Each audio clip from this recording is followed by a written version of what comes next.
shona ndina carnage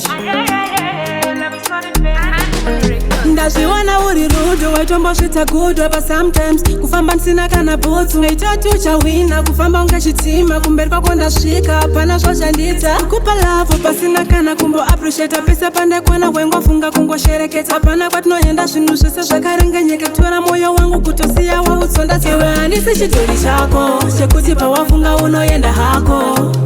kana wazofamba famba zvanetsa unouya nemasori yako iwe handisi chidhori chako chekuti pawafunga unoenda hako kana wazofamba famba zvanetsa unouya nemasori yako ine naneta nazvo handichada kugarisana nevamumwe wangu zvatoramba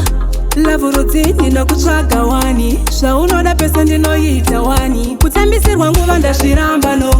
kana waenda buda ndilokedo kubva riniko uchindinyepera zvaunoita iko zvino ndichamboterera iwe handisi chidhori chako chekuti pawafunga unoenda hako kana wazofamba famba zvanetsa unouya nemasori yako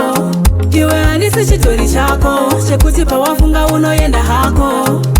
kana wazofamba famba zvanetsa unouya nemasori yako ndazviwana uri rudo waitombosvita gudwa pa sometimes kufamba ndisina kana bhutsu ngaitatu chawina kufamba unga chitima kumberi kwako ndasvika hapana zvazhandidza kukupa lavo pasina kana kumbo appreciate pese pandekwana wengofunga kungoshereketa hapana kwatinoenda zvinhu zvese zvakarengenyeka kutora moyo wangu kutosiya wautsonda iwe handisi chidhori chako chekuti pawafunga unoenda hako kana wazofamba famba zvanetsa unouya nemasori yako iwe handisi chidhori chako chekuti pawafunga unoenda hako kana wazofamba famba zvanetsa unouya nemasori yako